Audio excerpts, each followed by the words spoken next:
गिबि गिबियावनो तामुलपुर जिल्ला दुलाराय बर' आफादनि जानानै दिनैनि नैबे मिडियानि गेजेरजों आङो गासैबो बर' हारिजों लोगोसे मोनफ्रोमबो हारिनि मानगोनां रायजो राजा नोंथांमोननिसिम गोदान बोसोरनि बयनिसिमबो गोजोन हामलायनायखौ बावहरग्रोनाय जाबाय आरो आसा फारिदों बे गोदान बोसोरा बयनिबो थाखाय मोनसे मोजां लामा मोजां साननाय लाबोनानै होफैगोन। दा दिनैनि जि तामुलपुर जिल्ला दुलाराय बर' आफादनि सेथि जुनियर टेलेन्ट सार्च एग्जाम बर्डनि जि थांनाय 17 डिसेम्बराव खुंजानाय जि मोनसे हाबाफारि बे हाबाफारिनि थाखाय जोङो दिनै तामुलपुर जिल्ला दुलाराय बर' आफादनि एग्जाम बर्डजों लोगोसे जोङो जिल्ला आफादनि जानानै फिन खेबसेबाव आङो बरायग्रोदों आरो बे हाबाफारियावनो जोंहा जोंनि तामुलपुर जिल्ला दुलाराय बर' आफादनि आनजायसा रोंगौथि सायख' आनजादनि चेयारमेन मानगोनां बासिराम लामसियारि बिथाङा बेवहाय दङ। लोगोसे जोंनि एग्जाम बर्डनिनो कन्ट्रलार मानगोनां दैमालु बसुमतारी दैमालु बर' बिथाङा बेवहाय दङ। दा दिनैनि जि गुबै नोंथांमोननि सेराव जोङो मिडियायाव लाबोनायानो जाहैबाय तामुलपुर जिल्ला दुलाराय बर' आफादा दिनैनि बे हाबाफारिनि गेजेरजों जोंनि जि आनजायसा रोंगौथि सायख' आनजादनि जि रिजाल्ट बे रिजाल्टखौ दिनैनि गेजेराव फोसावनाय जाबाय बा जागोन। दा बेनिखायनो आं तामुलपुर जिल्ला दुलाराय बर' आफादनि जानानै जोंनि जि दुलाराय बर' आफादा फोसावखानाय जि कुवालिटि एडुकेसन बेजों लोगोसे स्किल बेखौ जाफुंसार होनो थाखाय तामुलपुर जिल्ला दुलाराय बर' आफादा जि क्लास 6 निफ्राय 8 सिम जोङो जि गुन गोनां सोलोंथाइखौ बिथा खालामनानै फारफ्रोमबो बिथिङाव दावगानो थाखाय कुवालिटि एडुकेसनखौ मोननो थाखाय तामुलपुर जिल्ला दुलाराय बर' आफादा बे आनजायसा रोंगौथि सायख' आनजादखौ जोङो लानाय जादों। बेजों लोगोसे जिखिनि दिनैनि बादायलायनाय मुगायाव स्किल एन्ड कुवालिटिखौ मोननो गोनां जायोब्ला जोंनि फरायसा बिथांमोना फारफ्रोमबो बिथिङाव दावगानांगोन आरो बेखौ दावगानो गोनां जायोब्ला नैफोरबादि जि आनजायसा रोंगौथि सायख' आनजाद बेबायदि हाबाफारिनि गेजेरजों थारैनो बे मिशन कुवालिटि एडुकेसननि सायाव मोजाङैनो मोनसे फिथाइ लाबोनानै होफैगोन जों बेखौ सानदों आरो तामुलपुर जिल्ला दुलाराय बर' आफादा गासै इबार बोसोराव माने 1868 फरायसाया फर्म फिलआप खालामनाय जादोंमोन। बेनि गेजेरावनो 1194 फरायसाया एपियार जादों। बेनि गेजेराव जोङो टप 5 जोङो मोनफ्रोमबो थाखोआव जोङो सायख'नानै बे रिजाल्टखौ जोङो दिनै आउट खालामनाय जागोन। जोंनि बर्डआ बेखौ फोसावगोन। आङो बेनिखायनो गासैबो बर' हारिनि जिखिनि बर' बिजोंजों फरायनाय बा बिगोमाफोरखौ आङो खावलायनो लुबैदों जोङो कुवालिटि एडुकेसन मोननो गोनां जायोब्ला नैफोरबादि जि आनजायसा रोंगौथि सायख' आनजाद बा जि जोङो दुलाराय बर' फरायसा आफादाबो क्लास 9, 10 खौ लानानै जि मोनसे माने बेबायदि माने टेलेन्ट सार्च एग्जामखौ खुंनानै जोङो फारफ्रोमबो बिथिङाव जोंनि फरायसाफोरखौ साखाफारा खालामनो थाखाय बे हाबाफारिखौ लाबोनाय जादों आरो बेखौनो बिथा खालामनानै तामुलपुर जिल्ला दुलाराय बर' आफादाबो नै दिनैनि समाव जिखिनि फरायसाफोरा टप 5आव हाबनो हाबाय आं बिथांमोनखौ तामुलपुर जिल्ला दुलाराय बर' आफादनि जानानै बरायबाय। बिथांमोननि जि गार्जेन आरो बिथांमोननि जि माने फरायसालिफोरनि माने गाहाय फोरोंगिरि बिथांमोननिसिमबो आङो रोजा रोजा साबायखर बावहरदों। फैबाय थानाय समाव तामुलपुर जिल्ला दुलाराय बर' आफादा बेनिख्रुइ साबसिन एग्जाम जोङो खुंनानै जोंनि फरायसाफोरखौ जि माने स्किल एन्ड कुवालिटि एडुकेसनखौ मोननो थाखाय जों मोनसे राहा लाबोनो हायो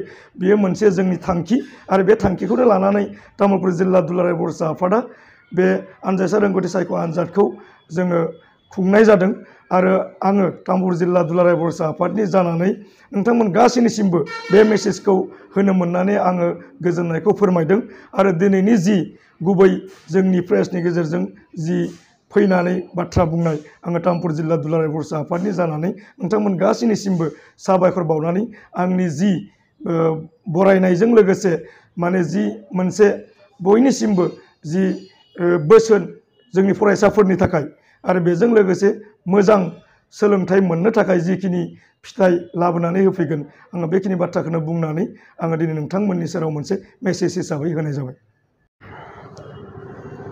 बर' फरायसाफोरनि गेजेराव गुन गोनां सोलोंथाइ लाबोनाय थांखिजों आरो बर' फरायसाफोरनि गेजेराव बादायलायनाय आरो मिरु एबसुनि आदब आरो गुन गोनां मावथांखिखौ मावफुंनाय थांखिजों तामुलपुर जिल्ला दुलाराय बर' फरायसा आफादा गिबि बारनि थाखाय टेलेन्ट सार्च एग्जाम खुंदोंमोन। थामहिनबा जुनियर टेलेन्ट सार्च एग्जाम खुंदोंमोन थांनाय 17 डिसेम्बर 2023 मायथाइयाव।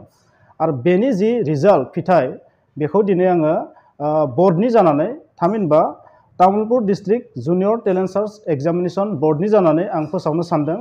आरो जों बे एग्जामखौ लादोंमोन थाखो 6 निफ्राय थाखो 8 सिम आरो बेवहाय जोङो टप 5 लाखिनाय जादों।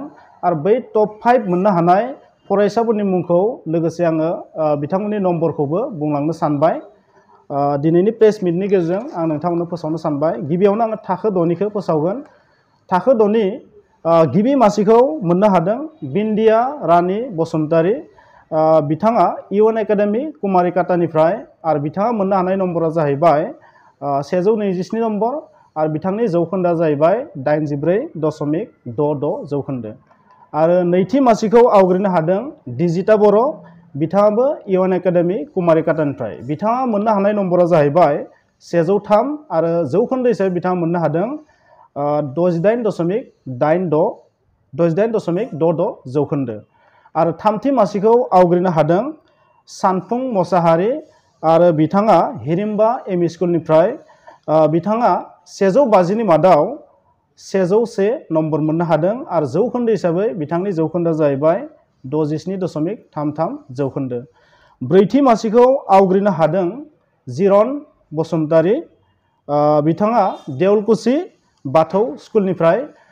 बिथाङा मोननो हादों 150 नम्बरनि मादाव 99 नम्बर मोननो हादों बिथाङा। जौखोन्दो हिसाबै बिथांनि नम्बरा जाहैबाय 66 जौखोन्दो। आरो बाथि मासिखौ आवग्रिनो हादों प्रणब बर'। बिथाङा भलाजार बाङालिपारा एमइ स्कुलनिफ्राय मोननो हादों आरो बिथांनि नम्बरा जाहैबाय 97 आरो बिथाङा जौखोन्दो हिसाबै मोननो हादों 64.66 जौखोन्दो। बेखिनिया जाहैबाय थाखो 6 नि टप 5 फरायसाफोरनि रिजाल्ट। आरो नेक्स्टआव आं नोंथांमोननो फोसावगोन दा थाखो 7 नि 5थि मासि आवग्रिनो हानाय फरायसाफोरनि नम्बरजों लोगोसे पार्सेन्टेज आरो बिथांमोननि मुं। गिबि मासिखौ आवग्रिनो हादों दैदेन सना स्वर्गियारि। बिथाङा हिरिम्बा एमइ स्कुलनिफ्राय। बिथाङा 150 नि मादाव नम्बर मोननो हादों 101 आरो जौखोन्दो हिसाबै बिथांनि नम्बरा जाहैबाय 67.33 जौखोन्दो। आरो नैथि मासिखौ आवग्रिनो हादों बिरसन स्वर्गियारि सिखना बर' गोजौ फरायसालिनिफ्राय बिथाङा एबा सिखना बर' हाइ स्कुल। आरो बिथाङा मोननो हादों 150 नि मादाव 97 नम्बर आरो बिथांनि जौखोन्दोआ जाहैबाय 60 जौखोन्दो। आरो थामथि मासिखौ आवग्रिनो हादों श्राबन बर' आरो बिथाङा जाहैबाय तामुलपुर हायार सेकेन्डारि स्कुलनिफ्राय आरो बिथाङा नम्बर मोननो हादों 85 आरो जौखोन्दो हिसाबै बिथांनि नम्बरा जाहैबाय 56.66 जौखोन्दो। आरो ब्रैथि मासिखौ आवग्रिनो हादों प्रिया दैमारि। बिथाङा जाहैबाय भलाजार बाङालिपारा एमइ स्कुलनिफ्राय आरो बिथाङा 150 मादाव मोननो हादों 84 नम्बर आरो बिथांनि जौखोन्दोआ जाहैबाय 56%। आरो बाथि मासिखौ आवग्रिनो हादों लाइमोन दैमारि आरो बिथाङा जाहैबाय देवलकुसि बाथौ स्कुलनिफ्राय आरो बिथाङा 150 मादाव मोननो हादों 82 नम्बर 54.66 जौखोन्दो। बेखिनियाव आं नोंथांमोननो थाखो 8 नि टप 5 फरायसाफोरनि रिजाल्टखौ फोसावनो सानदों। बेखिनियाव आं नोंथांमोननो थाखो 8 नि टप 5 फरायसाफोरनि रिजाल्टखौ फोसावनो सानदों। गिबि मासिखौ आवग्रिनो हादों दैजिरि स्वर्गियारि। बिथाङा इउएन एकाडेमि कुमारिकाटानिफ्राय। बेखिनियाव आङो थाखो 8 नि टप 5 फरायसाफोरनि मुंखौ फोसावनो लादों। गिबि मासिखौ आवग्रिनो हादों दैजिरि नार्जारि। बिथाङा इउएन एकाडेमि कुमारिकाटानिफ्राय मोननो हादों आरो बिथाङा 150 मादाव मोननो हादों 123 नम्बर आरो बिथांनि जौखोन्दो हिसाबै नम्बरा 82 जौखोन्दो।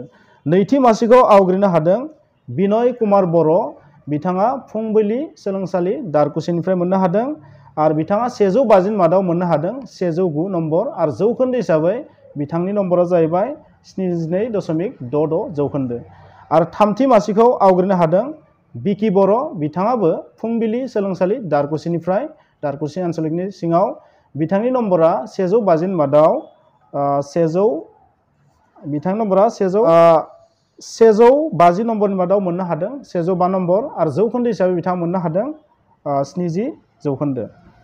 ब्रैथि मासिखौ आवग्रिनो हादों जय बर' बिथाङा इउएन एकाडेमि तामुलपुरनिफ्राय बिथाङा 150 नि मादाव मोननो हादों 104 नम्बर आरो जौखोन्दो हिसाबै बिथांनि नम्बरा जाहैबाय 69.33 जौखोन्दो। जों खाफाल गोनां बाथि मासियाव सानै फरायसाया जायगा आवग्रिनो हादों। बिथांमोननि मुङा जाहैबाय पुजा रानी स्वर्गियारी इउएन एकाडेमि थाइगिरखारिनिफ्राय बिथाङा 150 नि मादाव मोननो हादों 92 नम्बर आरो जौखोन्दो हिसाबै बिथांनि नम्बरा जाहैबाय 64 जौखोन्दो। आरो गुबुन सासेया जाहैबाय देनबिन गुं बर' बिथाङा इउएन एकाडेमि तामुलपुरनिफ्राय बिथाङा 150 नि मादाव बिथाङाबो 92 नम्बर मोननो हादों जौखोन्दो हिसाबै 64 जौखोन्दो। स' बेखिनियानो जाहैबाय तामुलपुर जिल्ला दुलाराय बर' फरायसा आफादनि बानजायनायाव दैदेननाय आनजायसा रोंगौथि आनजादनि टप 5 फरायसाफोरनि रिजाल्ट। गासै 16 फरायसाया टप 5 पजिशनखौ आवग्रिनो हादों। स' बेखिनियानो जाबाय फिथाइ आरो जों फिउचाराव आरोबाव जोबोर मोजाङै जेन एग्जामखौ खुंनो हायो बेखौ जोङो नाजालांगोन जेन जोंनि फरायसाफोरखौ जोङो गुन गोनां माबा मोनसे सोलोंथाइ होनो हायो। आरो आंनिफ्राय मोनसे रिक्वेस्ट जोंनि फोरोंगिरि नोंथांमोननिसिम जिहेतु बे एग्जामा सरकारि फरायसालियाव फरायनाय फरायसाफोरखौ बांसिन टारगेट खालामनानै खुंनाय जायो।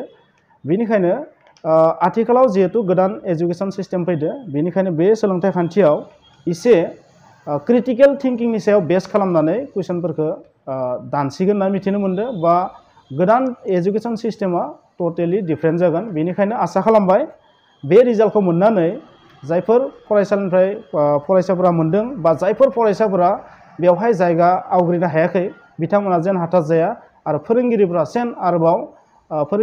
जेन आरोबाव मोजाङै गोसो होसारनानै फोरोंनानै जोंनि बर' माहारिनि फरायसाफोरनि सोलोंथाइ बिथिङाव दावगानायाव जेन मैखोम बिहोमा होयो बेखौ आसा थाबाय। आरो जायफोरा मासे आवग्रिनो हायाखै बिथांमोना दुखु जानाङा। थेंक इउ बेखिनिखौनो आं बुंबाय। मिडिया नोंथांमोनसिम साबायखर थाबाय।